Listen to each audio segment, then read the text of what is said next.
Go. Excellent. So welcome everybody for our third session of our Mid-Career Bootcamp. And so everyone who is joining us, let's just start out with a little bit of chat interaction here. I just want to hear how you guys doing. And I also want us to practice some positive psychology here and to think about and share with each other what is one career-related thing that has gone well for you in the past week or so.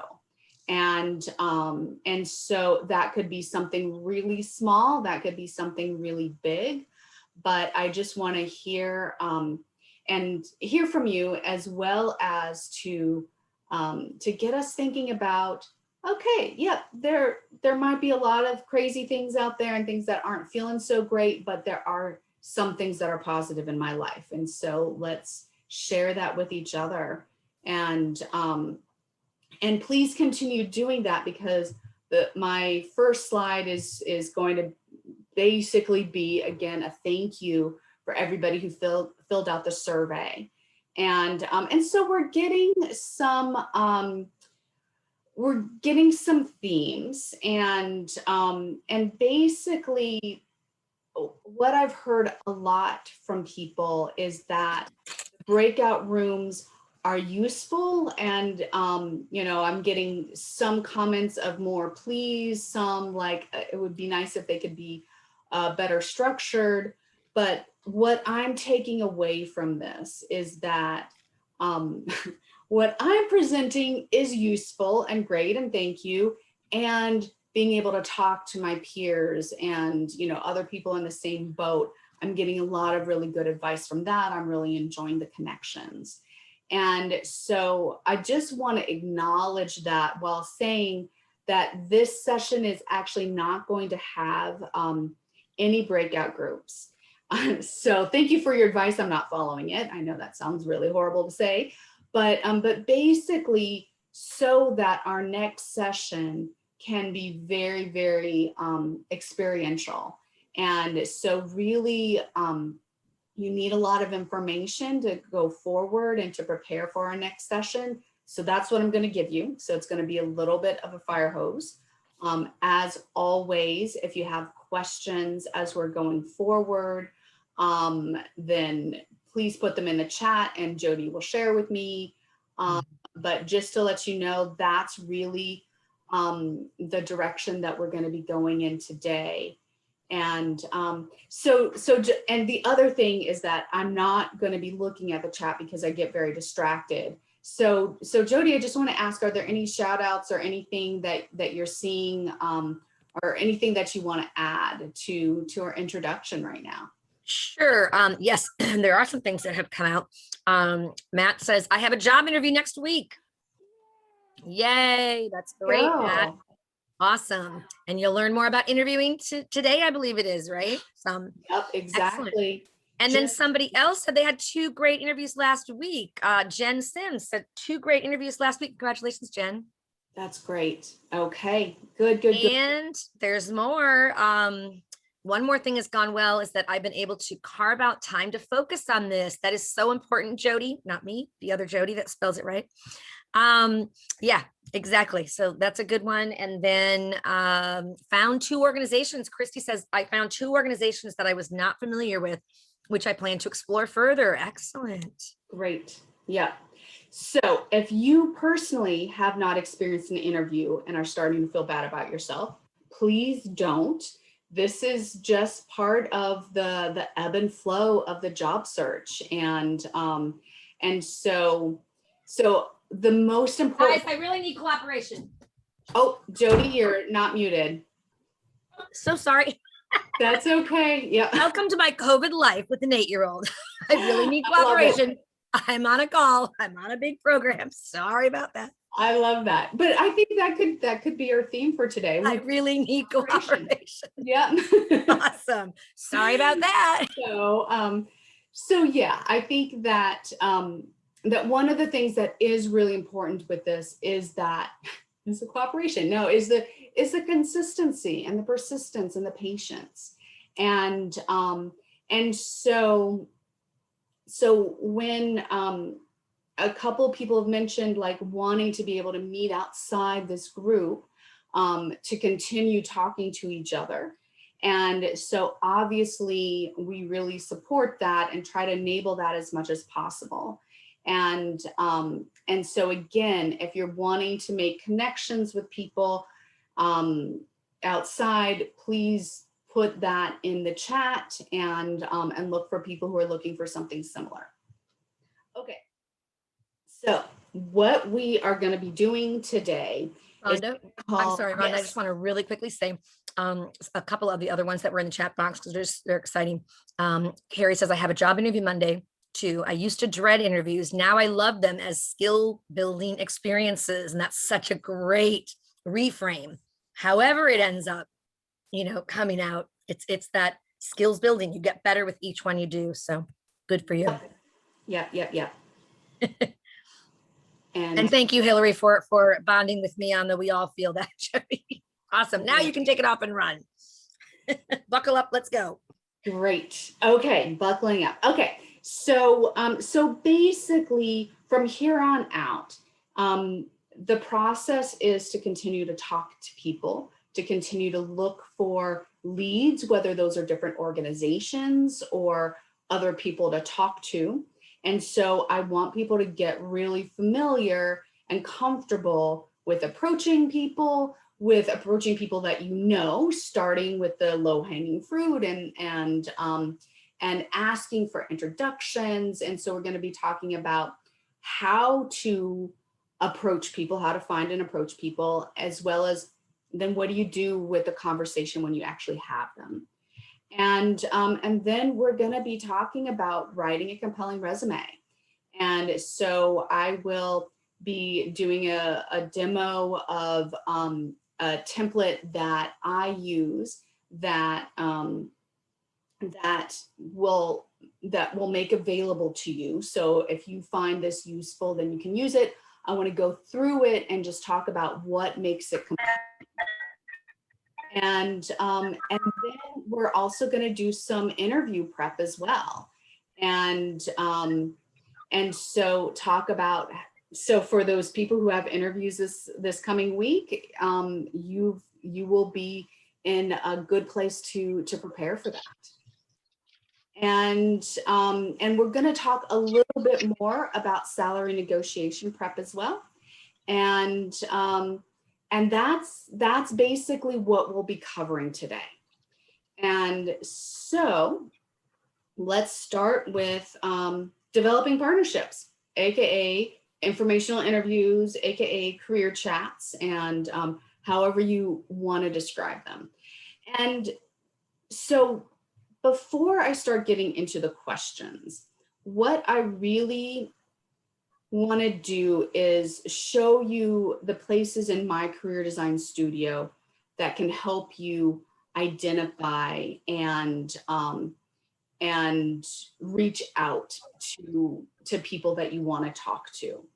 And it's a little bit of a chicken and the egg because actually, no, let's start with the questions here, because the people that you want to reach out to are really going to depend on where you are in the job search. So if you are really actively looking for jobs, you know what you want, you know, all the research that you've done, you're clear about that, then what you're really looking for, and you've identified the organizations that you want to work for, then you want to be able to ask questions like, so what does this particular organization look for in X, Y, and Z job?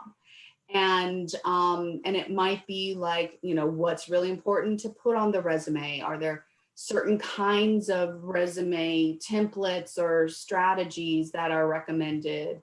How can I make myself more competitive?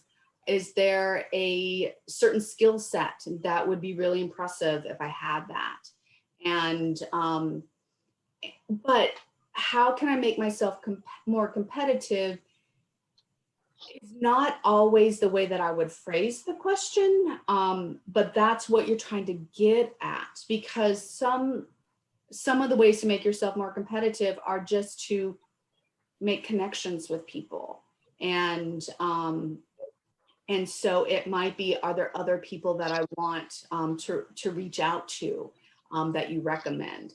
So, so I want you to be thinking about what, if you're looking for a job at a specific organization, really the questions are about, how can I be an attractive candidate? What's really important to you guys? Now, if you're still looking for some more information about a job or an organization, then the types of questions that you would be asking would be, okay, so what kind of person would succeed in these kinds of jobs? What kind of person is a good fit for this organization culturally? What is the standard work-life balance for people at this organization? So it really is kind of assessing fit between jobs and organizations.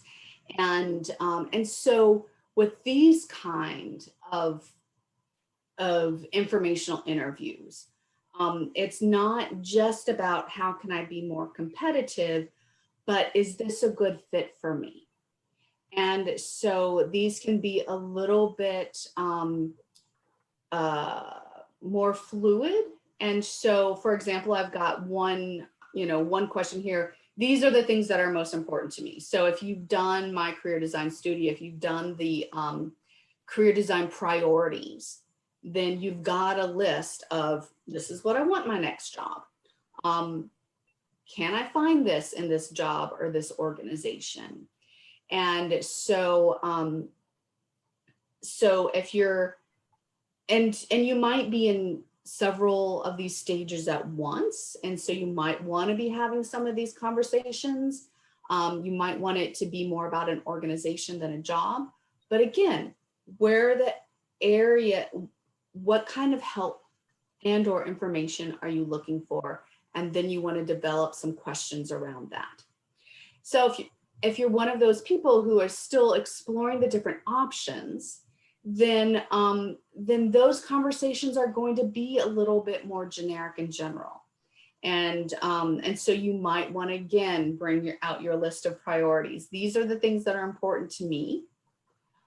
From what you know about these kinds of jobs, what do you think might be the best fit? What kind of organization do you think would be right for me? And so I just want us to take a moment to put some things in the chat. So I'd like to just hear from you. What are the kinds of questions, the kind of information or the kinds of leads that you're looking for right now? And especially if you're kind of struggling with, like, how do I turn this into a question, or how do I turn this into a conversation? So I'm just going to give you a couple of minutes just to think about what kind of questions or leads are you looking for at this point.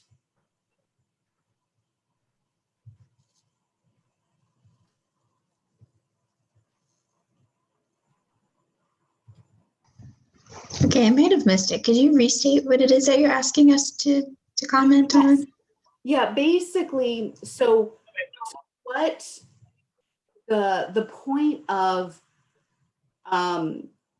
developing your network, of developing partners, is to either get information or get some kind of connections or leads. And that really depends on where you are in the job search.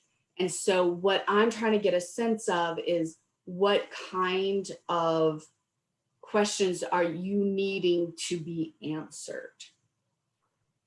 So Kaylin, was that helpful at all? Yes, I think so. Okay. And basically what I just want you to be thinking is when I reach out to people to have these kinds of career chats and these kinds of conversations, what's my agenda in the least political way? Just what am I trying to get out of this? Because then that really helps you to structure the conversation And that helps build that connection. And I don't know if anybody's been on the other side of an informational interview where the person really doesn't know what they're asking. They don't know what they want, and they just kind of come to you with an expectation of read my mind. And it is not a very productive conversation. So I'm wanting to set you up for productive conversations.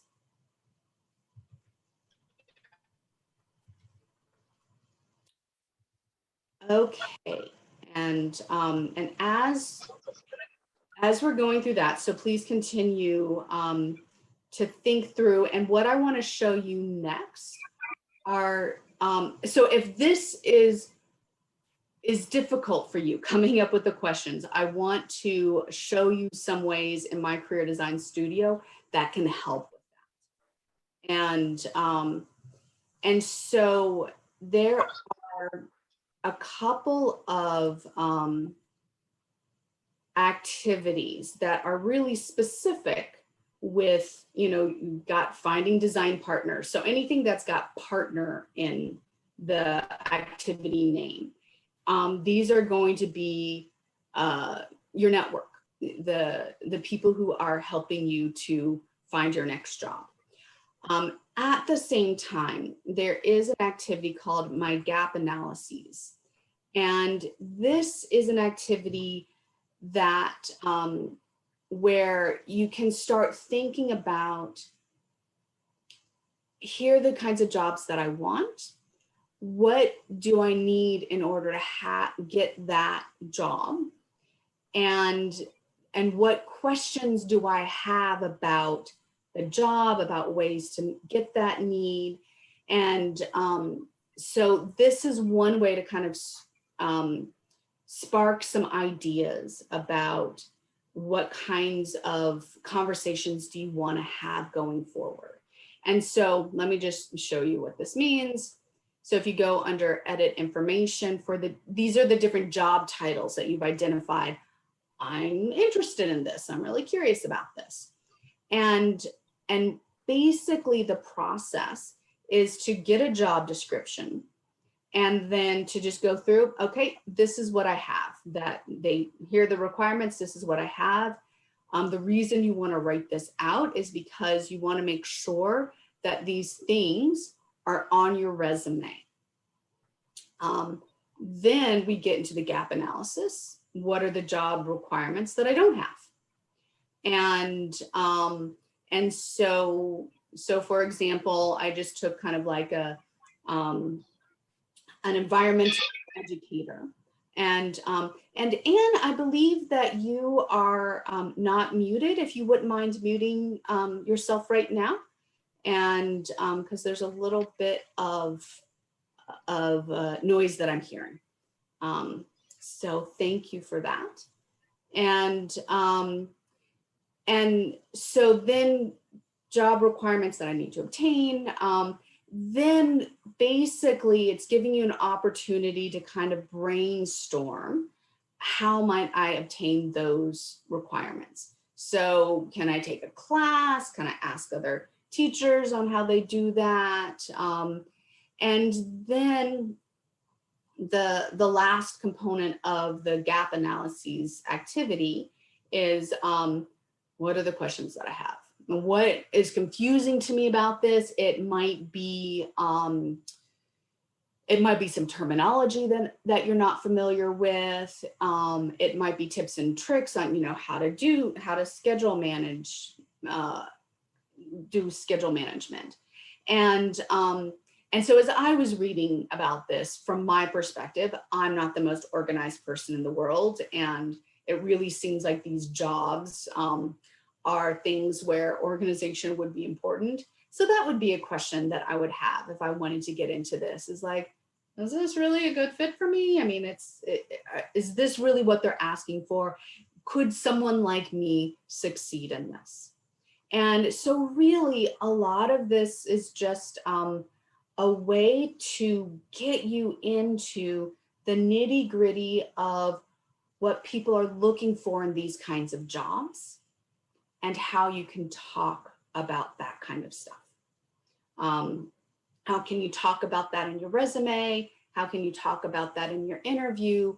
And if you don't know what, something about the job, then that's what you talk about in your informational interviews. So we've got this as a strategy of figuring out, what do you need to know. Then if we go to the finding design partners, and so this is just a way for you to start brainstorming, who do you need to talk to?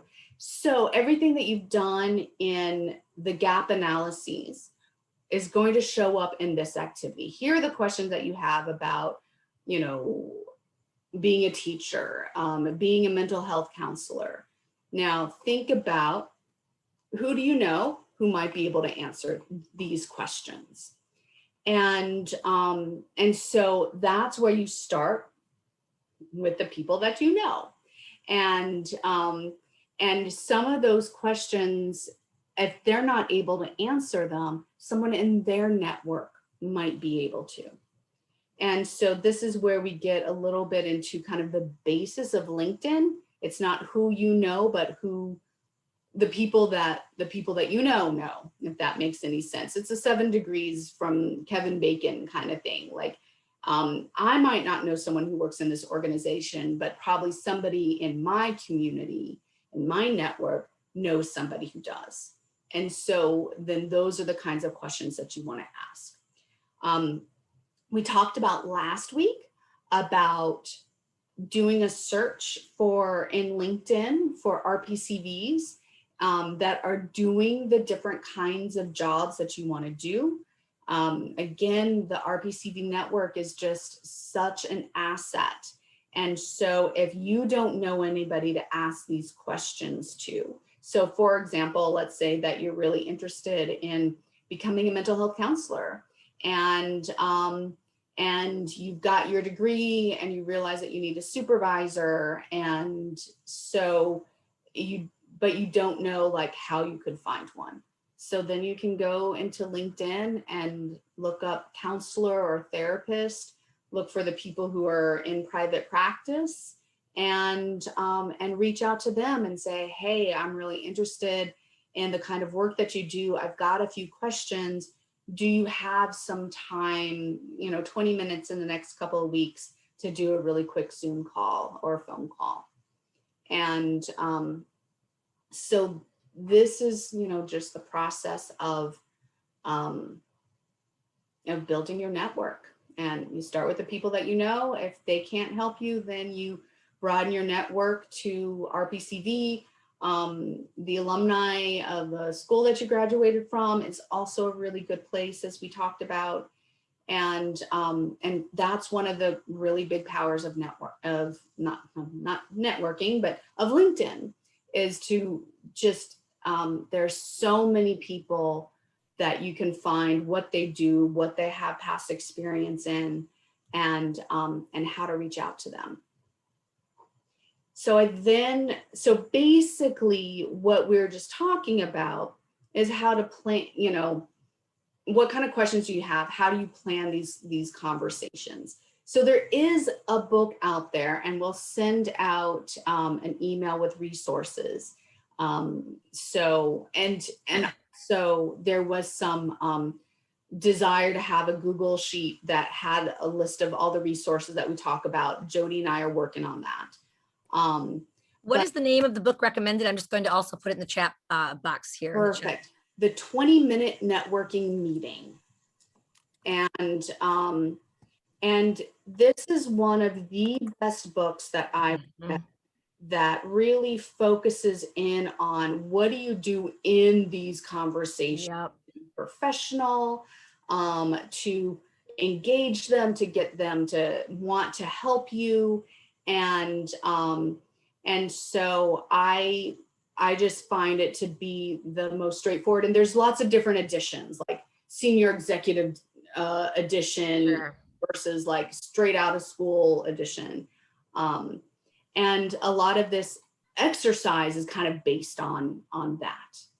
And And so basically, you know, how I recommend people structure their agenda, if you need this much detail, you know, is that you start with a thank you for their time.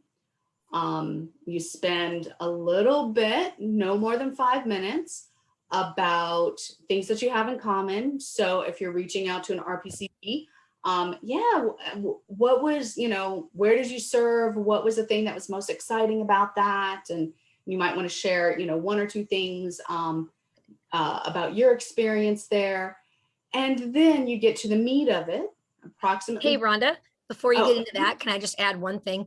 Make yes. sure that you remind them of the connection, any connection that you have. And that's a nice thing to do right in the beginning when it's, you know, thank you for taking the time to meet with me. I really appreciate Rhonda Anstead's referral to you as another respected blah, blah, whatever. Like putting that out there right away sets the tone for them. They're like, oh yeah, right. And they just, it's like you're more of a known entity then too. You're somebody knows, you know what I mean? When that's the case, that can be really helpful. Exactly right. Yeah, that's exactly what this is about, is creating a warmth in the conversation. Yes. And so if you've got an introduction, so it's the what or the who do you have in common? Yeah. And so obviously the personal relationships just are so important and so effective. And you know, and anybody that Jody sends my way, I'm going to be more interested and more excited to talk to them, because they've already got, from my perspective, kind of an endorsement, and that has not been proven wrong yet. So yay. I'm always sending good people. So that, you know, so that's where you start. Then you want the bulk of your conversation to be about the questions that you have. So, so this is approximately 10 minutes. So you want to be very specific and concrete about what's the information that you're looking for. And then kind of wrapping up, you want to ask for recommendations. Who else do you recommend that I talk to? What steps do you think that I should take? What books do you recommend that I read? Is there a course that you recommend?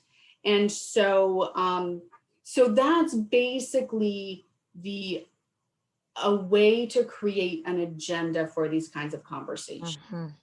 And my career design studio can just lead you through that. And you've got a new person that you want to talk to, then you just add another agenda.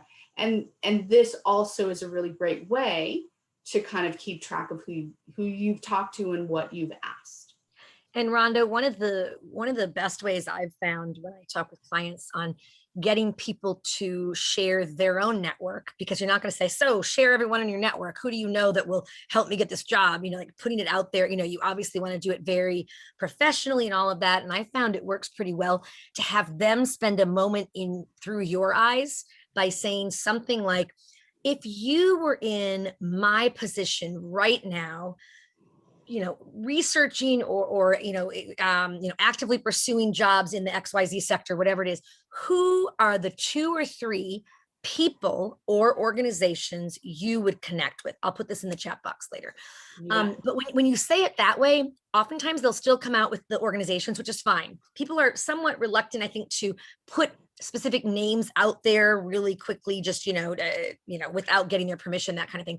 But your follow-up question to that is key, because your follow-up question can be, you just write when they're giving you that, don't cut them off when they're giving you different, organizations, you just write them down. And then after they're done, blah, right? They've shared, you say something like, wow, this is a really great list, and I will definitely pursue this. Do you by chance know anyone in any of these organizations who might be as gracious as you to spend 15, 20 minutes of their time, or 20 minutes of their time, chatting about their own experience? Yeah. Because you've set the stage then for them to, they know that you're not going to be like begging that person for a job. You're going to be treating them with respect, like you did with them. but it's a nice way. And then they feel a little more, and they might share. There might be some people that are comfortable because they've been given permission, like, oh yeah, you can send anyone to me and I'll talk to them or whatever. But if not, they might say, shoot me your resume, I'll forward it on to them. And then I know that Rhonda will address that, the follow-up and for next steps and how to, mark that, title it appropriately so they don't forget. Exactly. Yeah. And so I think that is really a really good script to use. And you always want to end with, what do you recommend that I do next? Is there anybody you recommend that I talk to? And if they do give you a name, then you would ask for, would you mind doing an introduction and or an email introduction, and kind of starting things that way. Like Jody said, some people are comfortable doing that, some people are not. And but what is important is that once you've had this, number one, you want to take their advice, unless it's completely unreasonable, like, yeah, to get that kind of job you should move to France tomorrow, like, don't do that. But anything else, any books that they recommend, any articles, any organizations, then you want to follow up within a couple of days and just say, thank you so much for the time that you spent with me. And, obviously if they ask for your resume, you want to send that sooner rather than later.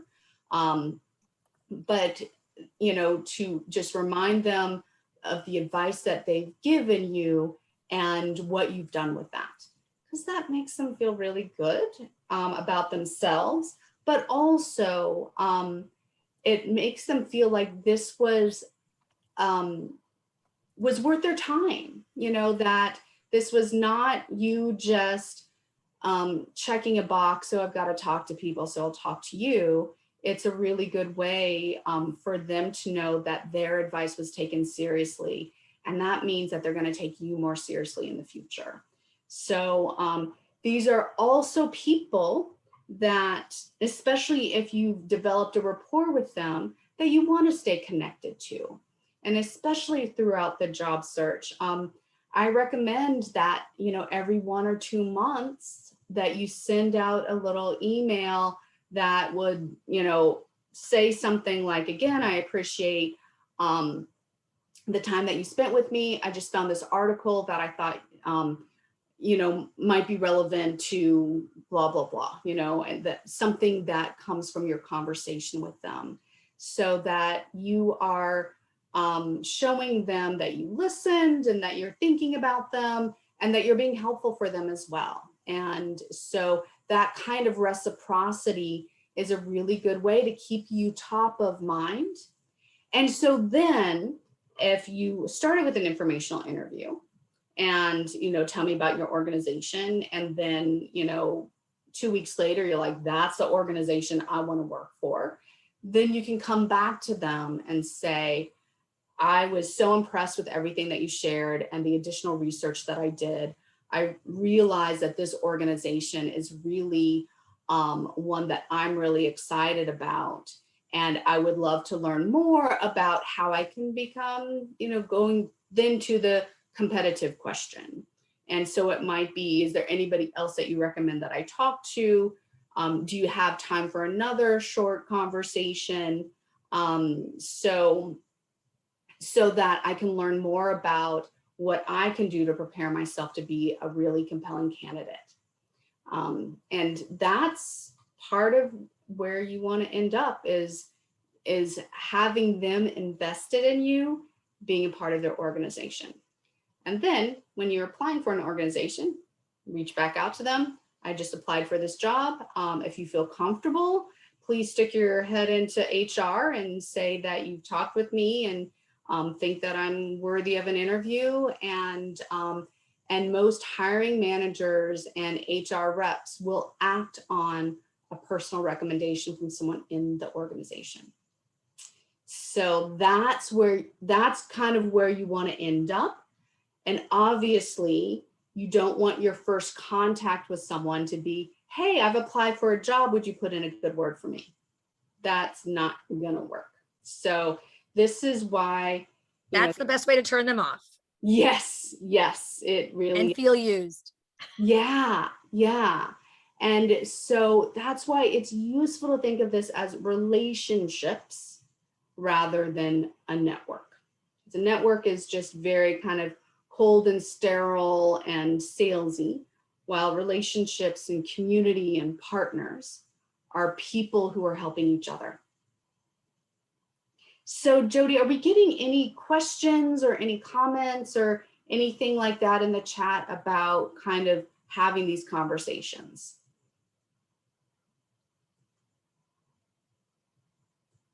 Oh, you're muted. You're muted, Jody. So sorry. You definitely got a lot of comments from people who are, when you asked in the beginning, what kinds of questions are you going to ask? What's your purpose of it and all of that? A lot of people, have responded with things like, my agenda is to, transfer my urban planning work domestic to the international realm. And so, getting more insight on that, or I'm interested in how to frame my experiences to get a position that I'm after, coming from one sector to another area. And many people commented on the culture, right? The culture of the organization is so key. And someone, I forget who it was, but said, I learned the hard way that is so important, right? And so getting a realistic sense of that. And so people share different kinds of questions that, they might ask. So someone, one person said, I asked them to describe what systems are in place and how general feedback works at the company. Questions like, what's the level of formality, the degree of hierarchy, flatness or not, how people tend to communicate, how do they handle employee development and performance management, those kinds of things, all very good questions to ask to get insight into, the culture of the organization, right? You can shed a lot of light on that. So lots for that. I'm saving one of the questions until you get to the resumes more. It was about your template, and I'll make sure to ask that when we get there. But that's pretty much what we had. Should thank yous be snail mail or email? Janet asks. I these days email is the most common, and especially since people are working from home, they're not going to necessarily want to give you their home address. Yep. And you're not going to necessarily want to ask. And you're not going to want to mail it to the employer because they may not get it for months and months and months, right? Yeah. So yeah. But even before the pandemic, email was becoming the norm. And sometimes, like government agencies, that's not a great way because their mail sorting process can take a long time. Mm-hmm. Yep. The snail mail kind. Mm-hmm. Yeah. But at the same time, depending on how badly you want the job, sending a really nice card or something. Now that's more for interviews. Interview thank yous. Again, if you really bonded and really clicked, then just treat them like a friend. How do you communicate with your friends? And I was just going to add, especially with the interviews, right?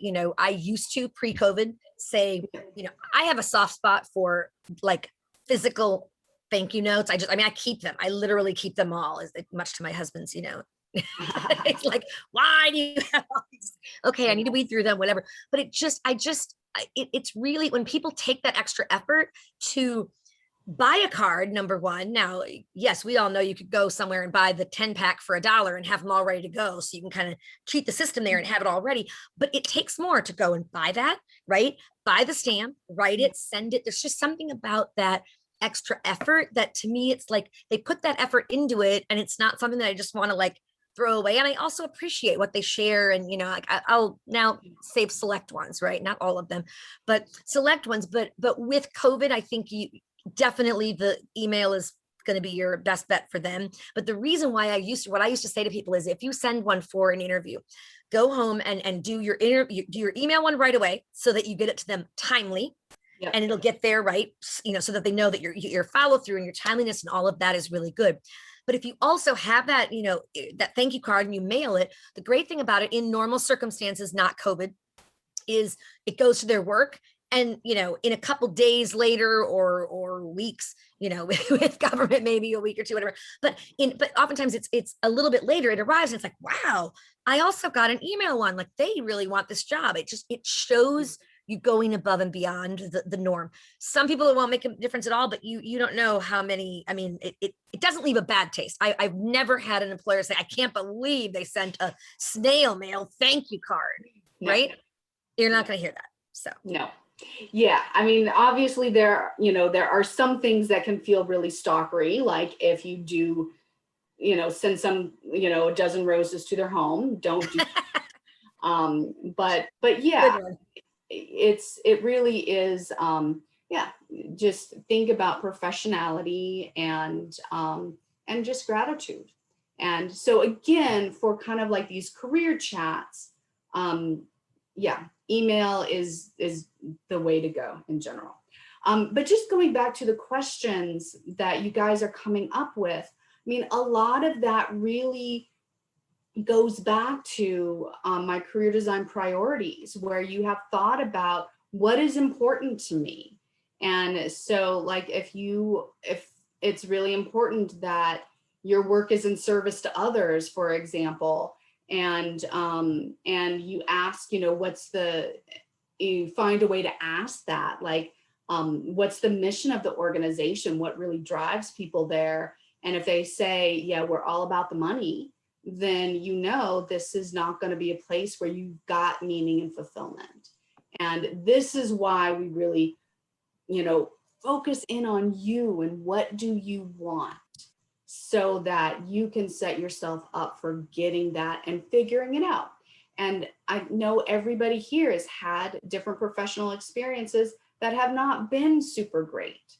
So you want to learn from that and be able to find organizations that are going to treat you in a way that you want to be treated.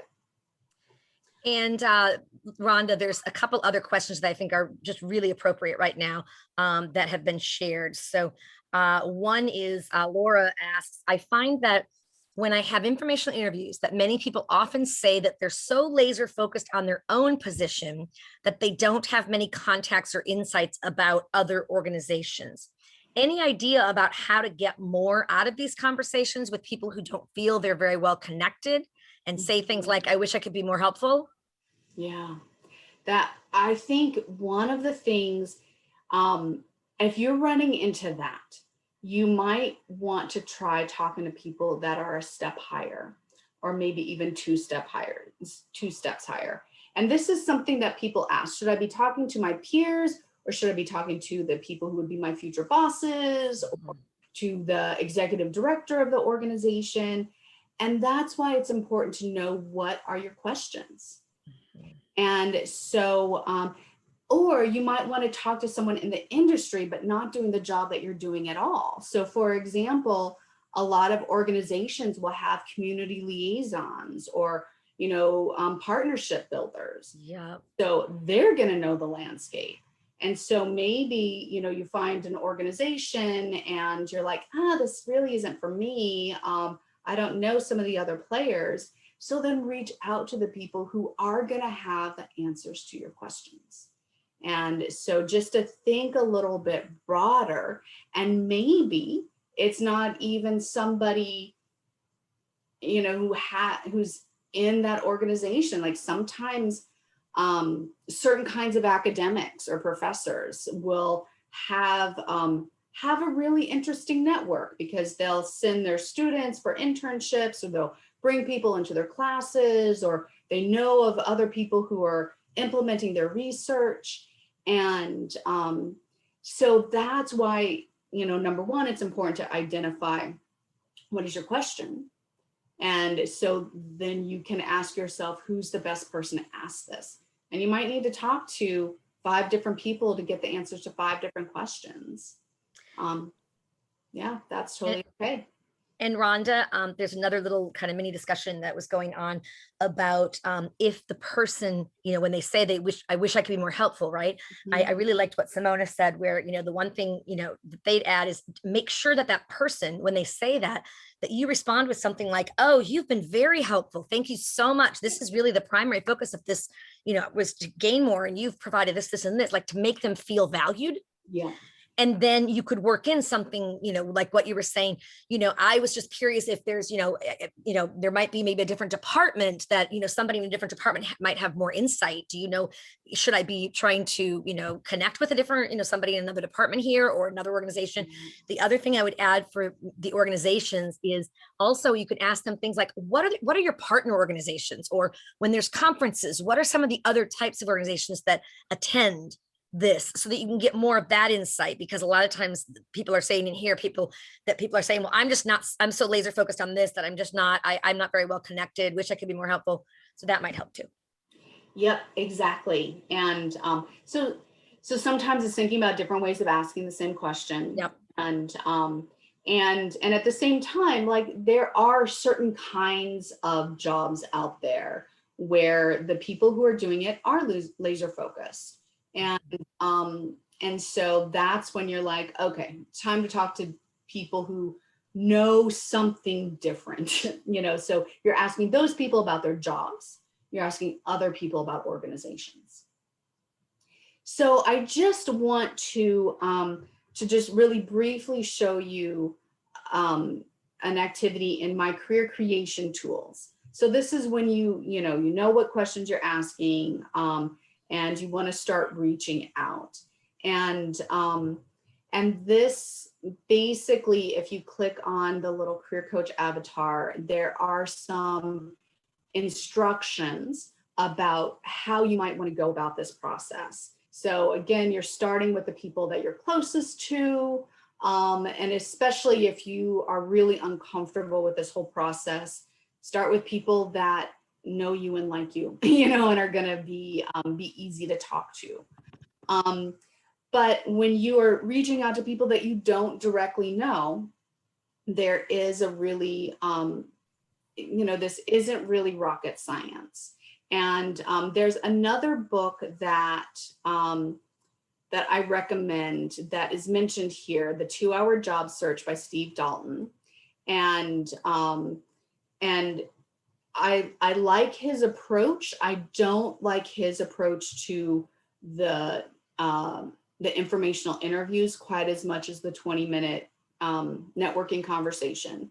But the rest of his job search approach, I think, can be really, really useful. And basically what he says is that, as much as possible, send an email versus a LinkedIn request. And often you can find that by putting in their name, organization, and then email to get their work email. You don't have to mention jobs because, if you're asking to talk to them, that's pretty much a given. You want to put the connection first. So, I found you on LinkedIn and saw that you were also an RPCV. And then generalize your interest. So you don't want to be asking your questions in this email. What you're asking for is a chance to talk to them. And so, I'm really interested in learning more about your organization or about the work that you do. And then to maintain control of the follow-up, and what that means to say, do you have any time in the next few weeks? And then you can also follow up if you haven't heard from them and saying, I understand that you're busy. Here's some times that work for me. Let me know if any of these times if you're free. You want to make it very easy for them to say yes.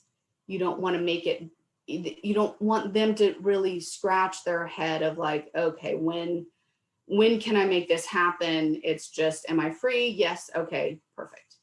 And then there are some examples that are, that are from the book, the 4-Hour Job Search. And we're also talking about follow-up here, how to stay organized. These are all in the book, but also, I just pulled out the stuff that I found to be the most helpful. And so basically, again, just the purpose of being organized about this is to keep going. It's always useful to expand your community, your network. and especially when you're trying to make a career transition. I have a question for you, Rhonda. Yes. Up Steve Dalton and the 2-hour job search. And what comes up is the job closer, which are still time-saving techniques for acing resumes, interviews, negotiations, and more. And then the 2-hour job search, which is using technology to get the right job faster. What are you recommending? I haven't read the job closer. So, but what I would say is that if you've read, so I'm talking about the 2-hour job search by Steve Dalton, and is that your question? I think she was saying there may be not a title that's that. It is either the 2-hour closer or the 2-hour, what was the other part? Job search. Yeah, it's a 2-hour job search. Okay. Thank you. Yeah. Thank you. Yeah. Here we go. We've got some real-time fact checking here. Okay. So basically, any questions about the partnership building side of things? There was one question that came up just a little bit ago where it was, what do you do when you've had a really positive informational interview or relationships with staff, but you can't get through HR to the specific technical hiring team? That's a tough one.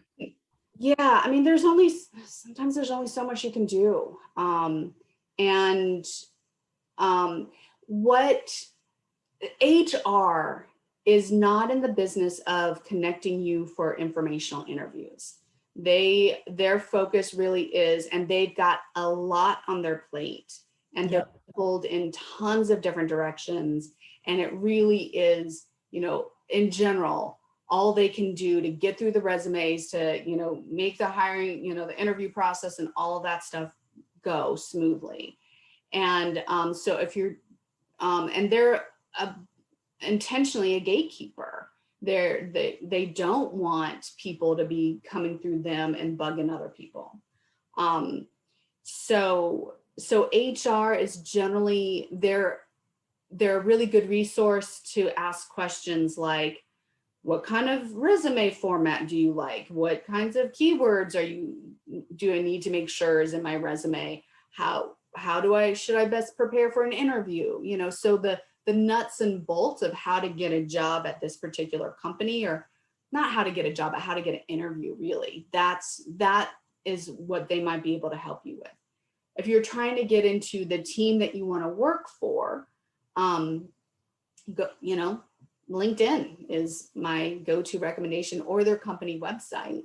And if you don't have anyone who can connect you to them, approach them directly.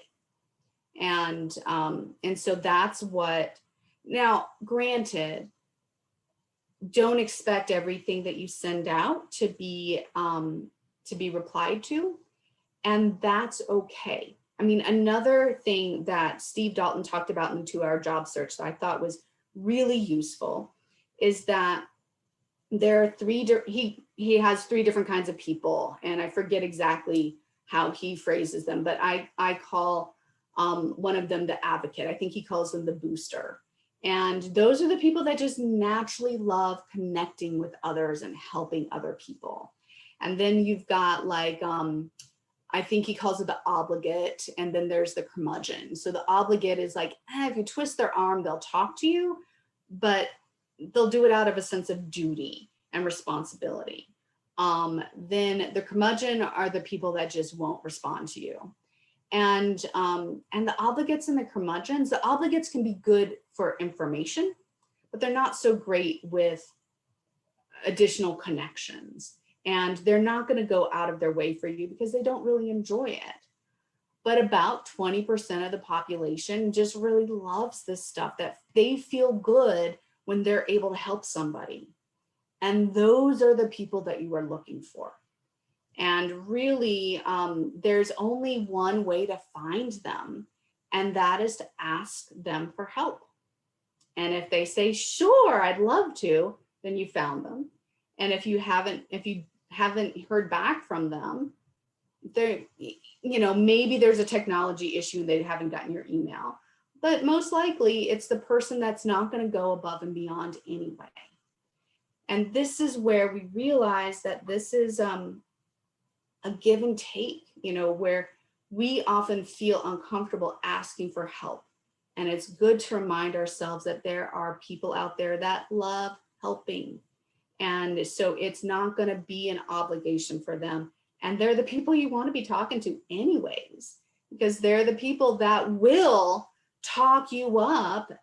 They'll find out who is a supervisor of this team. They'll be like, yeah, I talked to blah, blah, blah, and they're just fabulous. And I think that you should hire them. And that's what will get you the interview and really set you up for getting the job. And really, the best way of finding them is just ask a lot of people, and the people are excited to help you, let them. Okay, so I do want to talk about resumes. And so basically, let's reframe resumes. A lot of people think that they are a chronology of your professional experience. They are actually a marketing document that are there to say, I am a perfect fit for this specific job that I'm applying to. And so in order to do that, now this is when you're applying for a job. If you're just sending out a general resume, we'll talk about that in a moment. But you want to use the language from the job description. So not necessarily word for word, but if they are looking for someone to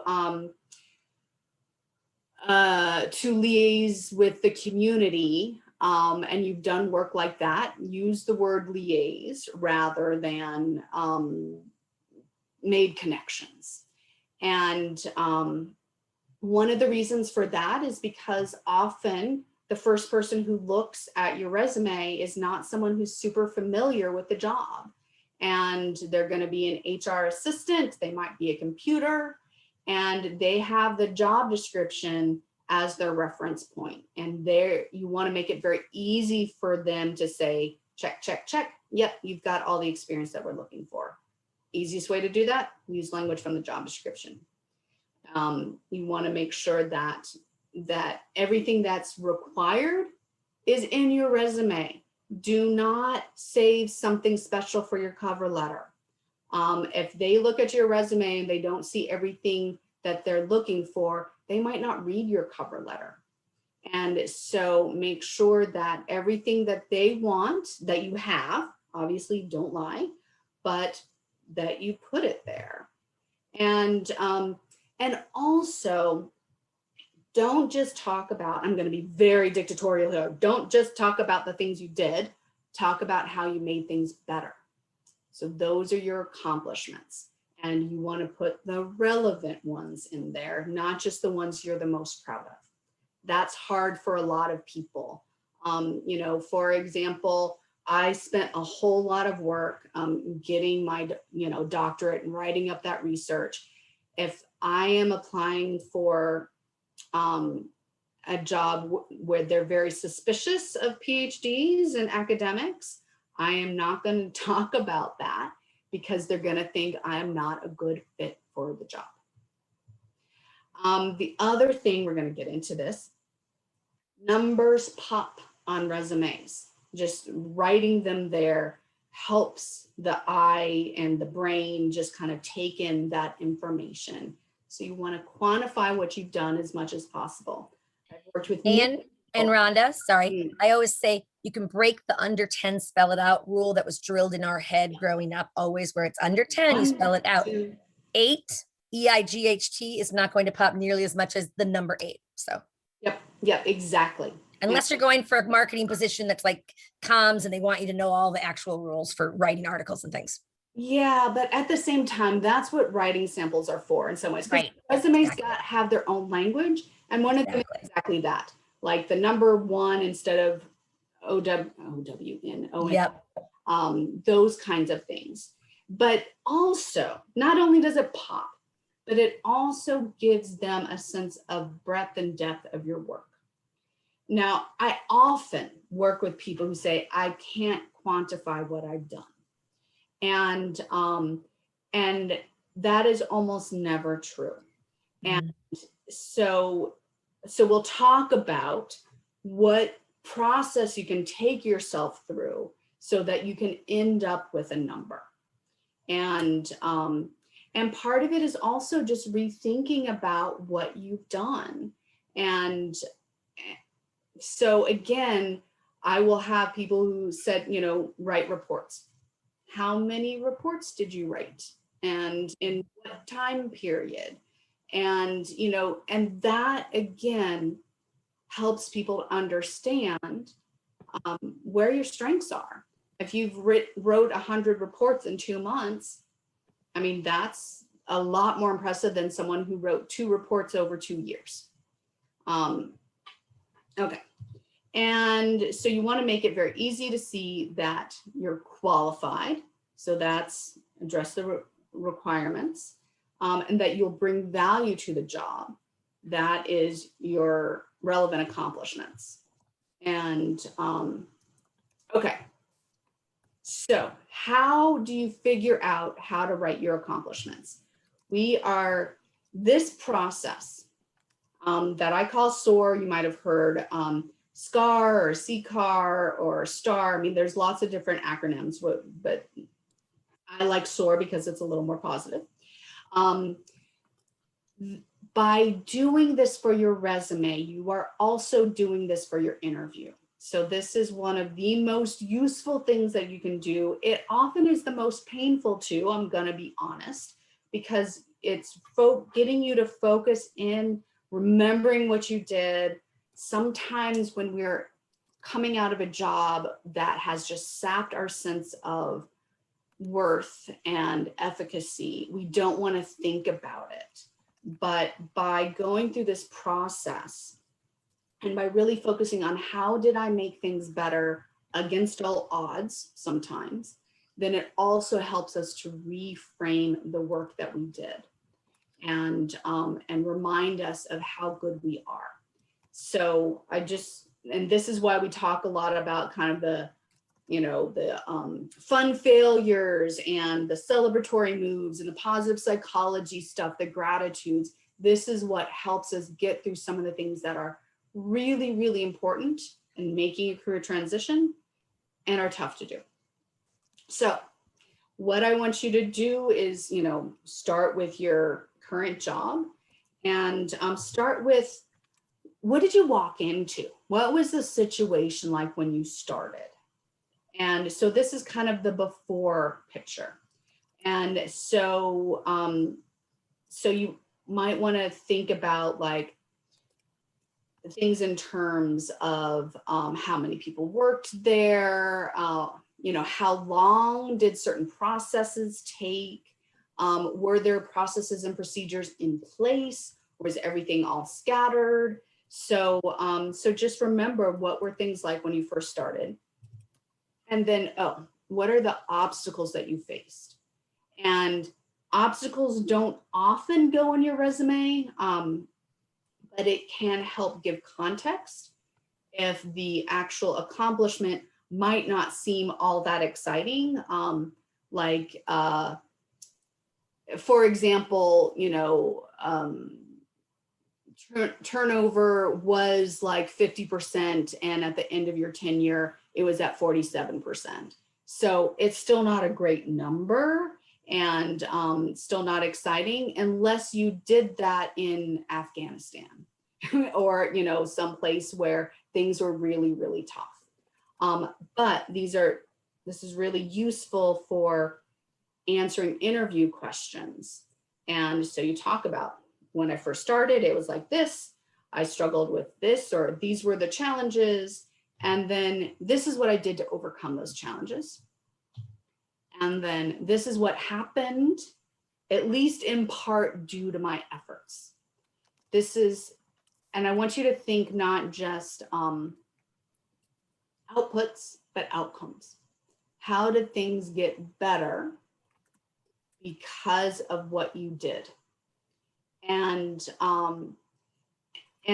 so this is like the after picture, and then you can kind of compare the situation with the results. And those are some ways that you can quantify. So a process that used to take 2 months after I did A, B, C, and D ended up taking 2 hours. And sometimes you can even quantify that in terms of labor costs saved. So, you know, what was the hourly rate for the person who was working on that? And so at the end of the year, and if this was a monthly process, then maybe you saved $50,000. So those are some of the ways to think about. Now, again, I know that a lot of our work is not process oriented, or, you know, is not about money or numbers. It's a lot about people. So then think about the impact that your work had on people's lives. And so I think another thing that a lot of people ask me about, well, I don't know. I left the job before I could see the impact. And so then you think, well, what was the intended impact? And so then you can say, you know, with the desired result being blah, blah, blah, blah, blah. But the more you can talk about how your work contributed to something better, that's where you're going to stand out head and shoulder above other resumes. And I just want to go back because, you know, so many people here are really wanting to move into another job, another industry. And so it is important to think about what was the relevant things that I did. And in general, every organization loves people who either saved the money or increased their revenue. Nonprofits, for-profit, doesn't really matter. So that is something transferable. But again, you want to go back to the job description, go through each of these bullet points of what they're looking for. What did I do that was similar, and how can I write that in the language that they're going to understand? Okay, how are we doing for time, Jody? It is 3:08. I was just going to give you a little heads up there anyway. Yes, Okay. 3:08. Okay, so I just want to very briefly go over the resume template. Mm-hmm. And while you're pulling that up, Rhonda, there was a question that came in about that very thing. The template itself, they asked if that was ATS friendly. And I said, I think it is, but I wanted to verify with you. So it is. Yep. That's the automatic tracking system, the applicant tracking system, where it's the computer's looking at it instead of just the people first. Thanks. Exactly. Like, even though this bullet point might get translated into some weird symbol, it's not going to be unreadable. And the ones that are unreadable are often the ones with columns, Mm-hmm. and with kind of strange formatting. And so the ATS system will just kind of read right across. So if you've got like all your skills very fancily edited, you know, in a left-hand column, for example, that might be a little bit more difficult for an ATS. They're getting more sophisticated, but I tend to go in the safe rather than sorry. So I don't do a whole lot of formatting, except, you know, I do think that little subtle splashes of color in general are useful. It just helps you to pop a little bit, but not anything that's distracting. And so what I think this is a template that's going to be really useful to anyone doing a career change. And the reason why is that it has been formatted so that you can put your most relevant things front and center. So in the resume writing biz, we call the first half or the first quarter of your first page your prime real estate. You want to have as many of the requirements as possible in this section. Now I am sharing my screen, right? Yeah. Okay, good. And so this is for international development. So if you're not doing an international development job, you can take out the countries, you can take out the languages from here, or put them at the bottom, that's fine. But this is just a way to bring, so if you did something 15 years ago that's going to be on page 3 of your resume, this is how you can bring it to the top, because these are key qualifications. These are your most relevant, this is how you meet the requirements. And you'll see that I phrased a lot of things in terms of accomplishments, not just what I did, but how I made things better. And this isn't me, by the way. So when I say what I did, it's not me. So generally, I recommend that you have one bullet for each requirement in the job description. So again, it's very easy for someone to just go check, check, check, check, check. Core competencies, these are keywords. These are really useful for the automated tracking systems, ATS, and that they'll be programmed to look for certain words. And sometimes they're programmed to look for certain words on certain pages, and it's almost always the first page. And so again, if you've got experience in something far back in your resume, or if you don't have an accomplishment related to program management or media relations or something like that, it's just something that you did, this is a really good way of saying, I can do this stuff. I don't need to like put this in other places in my resume that are just going to take up space. So, so this is something that's formatted not only for computers, but also for human readers. Bullets are really super useful. And I see a lot of times, you know, kind of paragraph forms, it's much more difficult for the human eye to process chunks of text than short, sweet bullets. So you want your bullets to be about 2 lines, maybe 4 if you're talking about something, you know, really incredible or complicated, but no more than that. And you want to have 1 idea per bullet. I recommend that you write align all your dates, and it just makes it easier for the human eye to just kind of go through that and see kind of the chronology. I do recommend, so this is kind of a hybrid approach. You might know about functional resumes, which are really focused on the content of your job. And so putting all the program management experience that you did in one place and doing all the fundraising experience that you did in one place. And to not really go into the chronology of jobs. Like if you're a big job hopper or you've got a big gap in your resume, often functional resumes are recommended. They're really good cases for functional resumes. And at the same time, I know that for some people, they can be a little bit of a red flag, like what is this person trying to hide? So if you've got nothing to hide, make it very obvious.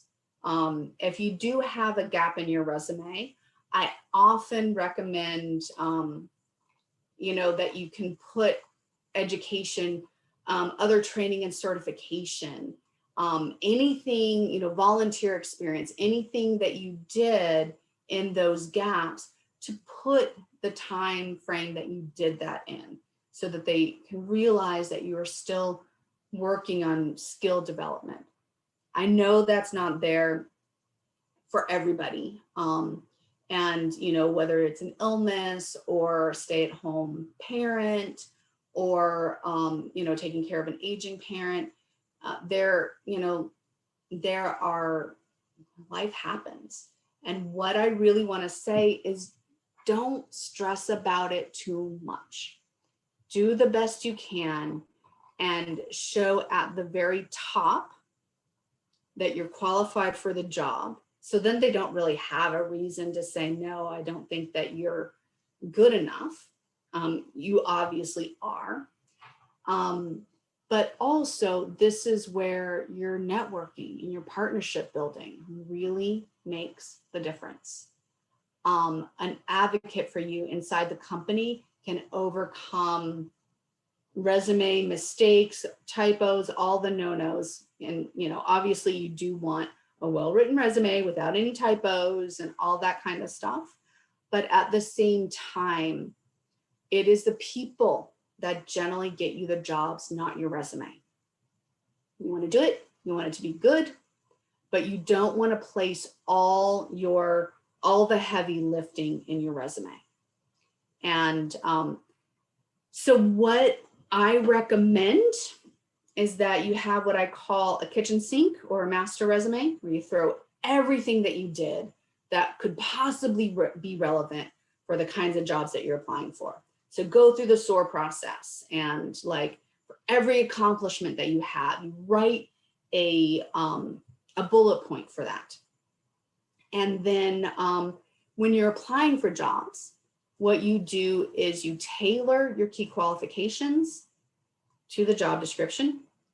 You update your core competencies, and then you take out whatever's irrelevant. And then you've got a tailored, compelling resume full of your accomplishments, the value that you're gonna bring. If you did all of this stuff for these other organizations, I can imagine what you can do for mine. And that's what I really want to see. I have placed this on as a Google Doc. Actually, I think it's a Word doc on my Google Drive. So Jody, if you wouldn't mind in the chat to put the link for the resume template. You don't have to use it. This is not the end all and be all resume. I can justify everything that I've done here, but if it doesn't suit you, you don't have to use it. But I want you to understand kind of the theory behind it. And especially when you're doing a career change, you want the first thing that they see to be your qualifications for that job. And if your current job isn't related, then they aren't going to look further. So I'm sure there are questions here, but I do want to go back and get through the interview prep, and then we'll have maybe some time for Q&A. So for the interview, what I want you to do is just go through the SOAR process for your top 5 or 6 relevant accomplishments. So whatever you're interviewing for, again, look at the job description. What did I do that is most related and most impressive? And so you can generally use a lot of these accomplishments to answer a variety of questions. And so you don't have to memorize the answer to 50 or 60 different possible interview questions. You want to start with, here's what's most valuable for them. And then use that to answer questions like, tell me about a time when you overcame an obstacle. Tell me about a time when you were working on a team or faced interpersonal conflict or used a certain kind of program. And so all the behavioral questions, you can go through the SOAR process. Well, I started working with this team and there was all this interpersonal conflict, and I realized that we just weren't on the same page. And so what I did is I ended up talking to each person, understanding where they were coming from. So those are the actions. And then 2 years later, the product that we were working on received an award, or so that's basically how you answer those questions.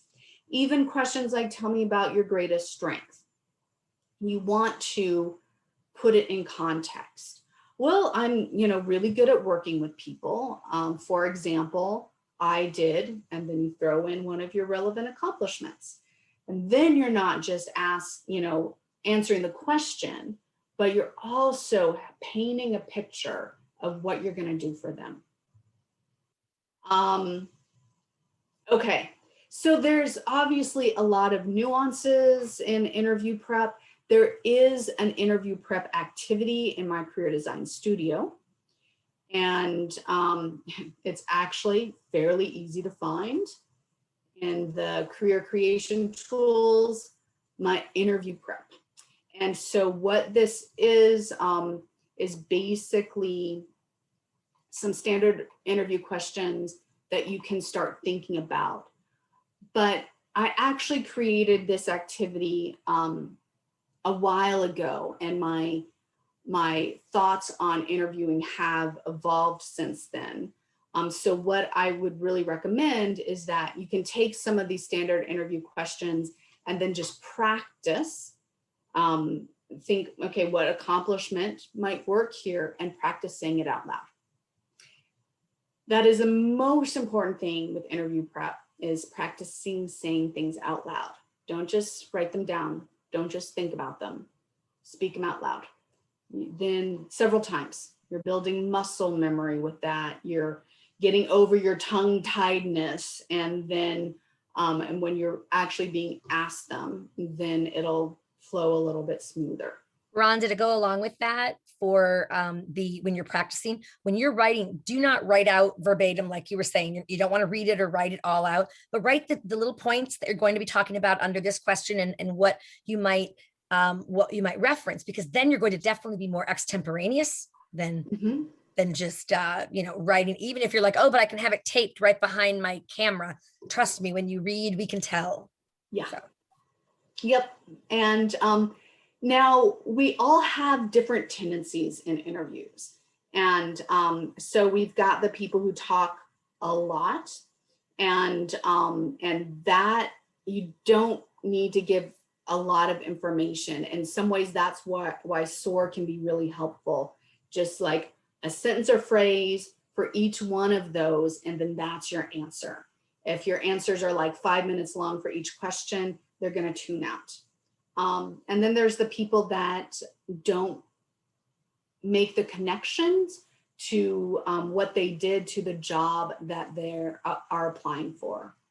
And I think one thing to realize with a lot of these questions is to understand the question underneath the question, which is, are you a good fit for our team? Can you do the job? And so as much as you can shape your answers in those terms, the better. Okay, so I knew that this would happen, and that that again, there's a whole lot of content here. Yeah. And so what I actually did, so I'm having problems live streaming in my Facebook group, but I did this morning create a video on salary negotiations and prep. And so it's about 30 minutes. And Jody, if you can put a link to that in the chat.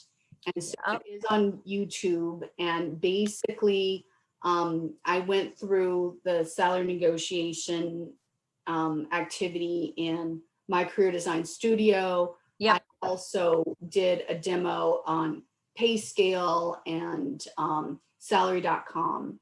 And I didn't go through Glassdoor, but that's fairly easy to kind of go through. And so so to get more information, I mean, again, the salary negotiations, I think we did a whole webinar on this, didn't we, Jody? Oh, yes. Yeah. And yeah. So yeah. A lot you can cover. It was an hour long, and it was just on salary negotiation, when to bring up salary, how to negotiate. Yeah, absolutely. Yeah. So all of that stuff is in the YouTube video. And also I linked to that on my Facebook page. And so, one thing that I would say is don't shy away from talking to people and asking some questions, if that's a question you have in your career chats. So what's the salary range for something like this? And, but also realizing, even though I'm talking salary negotiation, it's really job negotiations. So think it through. What are some other things that you want in your job, whether that's work from home or have some flexibility or maybe some additional vacation time. Some of this stuff is negotiable, some of it's not, but you cannot negotiate for what you don't want, and you are not going to get what you don't ask for. Exactly. Goal in this is to know what you want and to practice asking for it. Yeah. Okay, so I know that that was really quick and dirty, but I did just spend a lot of time talking about that this morning, so that's hot off the presses, and I really recommend that you watch that video because this is neglected and this is important and Yeah. is actually fairly easy to fix. It's knowing what you want, knowing when to ask for it, how to ask for it, Yep. asking for it. Yeah. And you can always come back with that. Like, really, I always tell people try not to address salary until they bring it up, right? You have a much, then it's a much more power position. But, to say something like, if they give you whatever that salary is, to be able to say, what, if any, flexibility might you have with regard to the salary level based on my XYZ skills and da, da, da, da. When you put it in that term, I mean, they might come back and say, well, I'm sorry, there isn't any, in which case what, Rhonda is saying here about looking at, vacation or other kinds of benefits, remote work, that type of thing is also, worth the dollar amount. So. Yeah, exactly. And there's a lot of different strategies. And one of it is to be prepared, do your research and be able to say, based on the research that I did, the market rate for this is between, $80,000 and $125,000. And based on my years of experience, I'm expecting to get closer to the top. How close can you get? And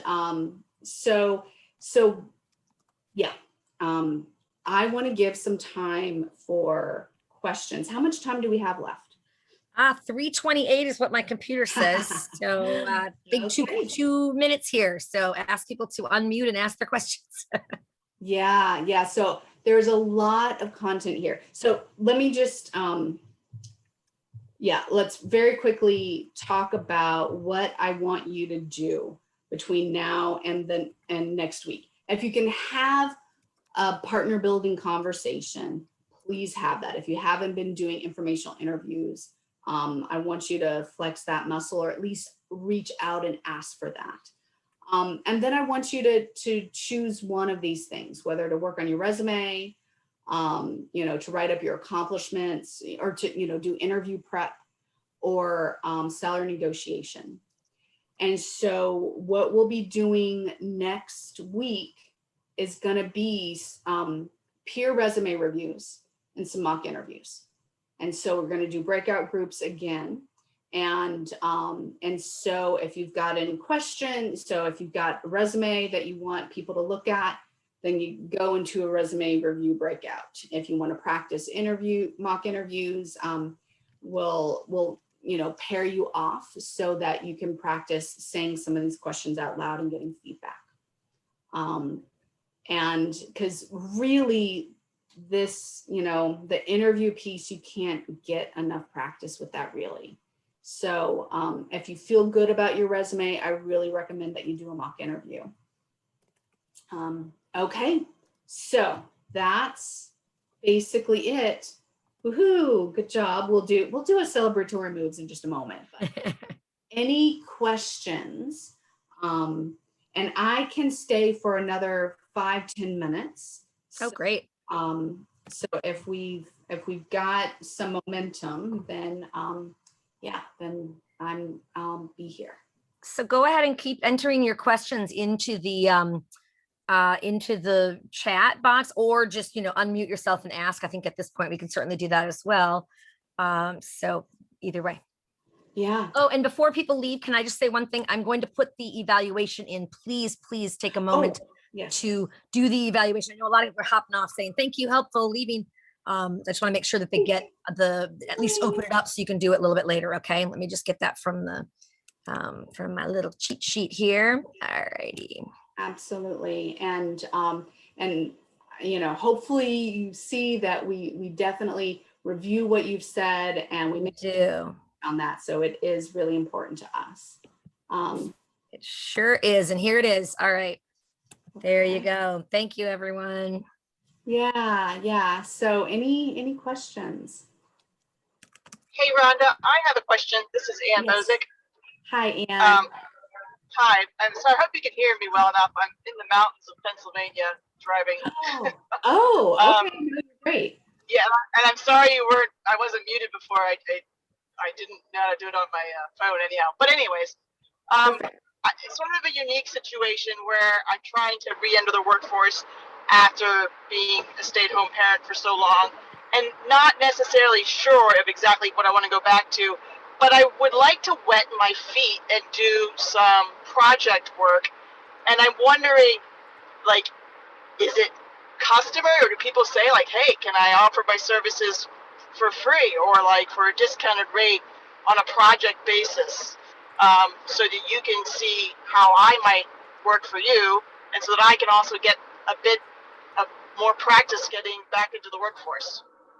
So what I'm going to recommend is that you think about contracts, and which is basically what you're saying, of where I'm not an employee of yours, but I'm working on a specific project that has a very specific goals and outcomes, and those are becoming more and more popular, and for some sad reasons, in that contractors overall are cheaper than having a full-time employee, and they don't have to pay benefits and those kinds of things. So on the bright side, that means a lot of organizations and companies are open to them. And so the other thing that I really want to, this goes back to the salary negotiation piece. Don't negotiate for them. So certainly I don't want you to start with, can I work for you for free or for a very reduced rate? Wait until you have that conversation and you understand their needs.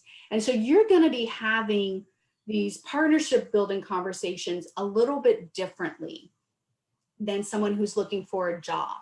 What you're going to be doing is asking questions about, so what are some of the things that you're working on right now? What are some of the challenges that you're finding? Do you not have enough staff to do X, Y, and Z? You're looking for their pain points. You're looking for where are they struggling, and thinking about how can I step in at that point. And then, I mean, this doesn't have to be a formal process, but from that conversation, you can come back to them with a proposal, whether that's written or verbal. But and then you'd want to do your salary research ahead of time. What's the market rate for what you're offering to do? You can certainly put yourself at the lower end because you don't have recent experience, but you still want to be in the market. You don't want to sell yourself short, and then you can say, I can give you 20 hours a week doing A, B, C, and D. Is that something that you would find helpful? And so that's how you create your own job. And like I said, there's a lot of more opportunities for that.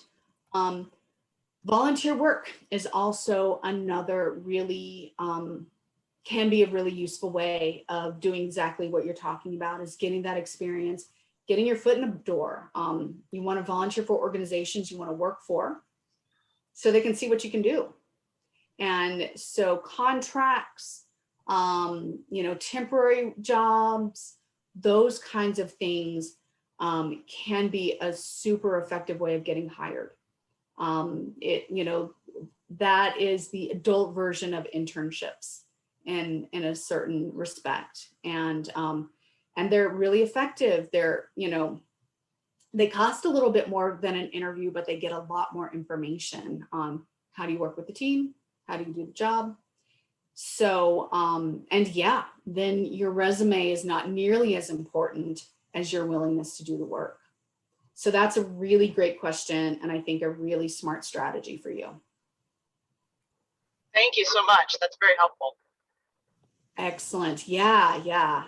So that's what I would recommend is, just kind of working on thinking through that. And so during our next session, like I said, my plan is to do a little bit of mini coaching. So I would want you to work on that some, Anne, and then, come to me with questions of, okay, I've done this and this. I don't know how to do blah, blah, blah. And then we can coach around that. Okay, that's good. Okay. Anything else? Anybody else?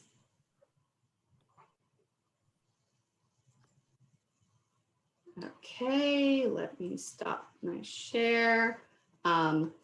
Okay, so Rhonda, just remind folks to download the chat box before they go. There's so much good information here today.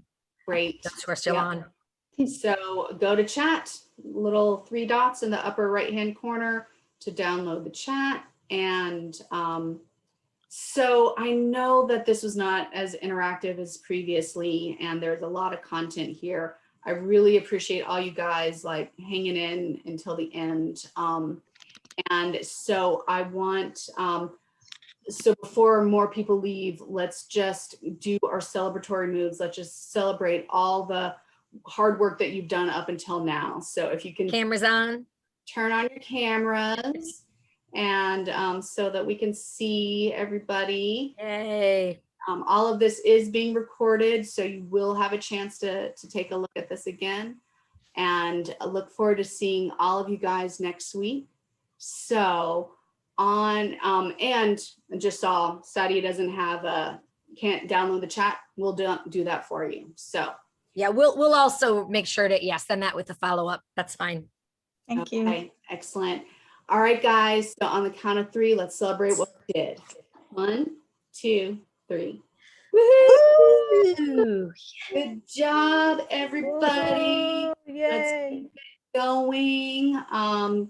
And here's an extra special bonus for those people who are still here. And I didn't bring this up, but if I'm going to do a live stream next week for my Facebook group on resumes, and I would love to have a resume to kind of critique. So if you would like something like that, if you could send me a resume and a job description, then I'll do that. I'll just do a 30-minute critique in my live stream, and you guys can take a look at that. And obviously, this is something that you want to feel comfortable sharing with my Facebook group. So You'd be redacting though the private information, right? Their address, name. Yeah, I figured so. Yep. I would actually ask that you did that. So I don't forget that, but yeah. So, and we can also send out this offer in the email, but just wanted to let you guys know if that would be helpful. Please, let's share, share the information, share the love, share the community. And so, you'll have, I think you all have my email address. So I saw a couple of people saying, yep, me too. So just send that to me, and looking for, oh my God, I'm starting to get verklempt. It's our last meeting next time. I know, crazy how fast time goes. So fabulous. And all right, I'm gonna let you guys go, and look forward to hearing all of you resume shares. And I'm gonna choose the one that probably has the most relevance to the most amount of people.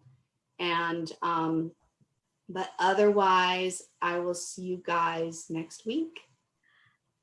Yes, absolutely. And Janet, I think wanted to chat with you maybe individually, just a comment that was in the chat box at some point. It may be just on, just narrowing the path. Okay. Yeah. So Jody, let's you and I chat about about what we can offer for people who are looking for something a little bit more individual. Yep, absolutely. Okay. Sounds good. All right. Excellent, guys. Sounds good, everyone. Thank you so much. Oh, you actually want my email? My goodness.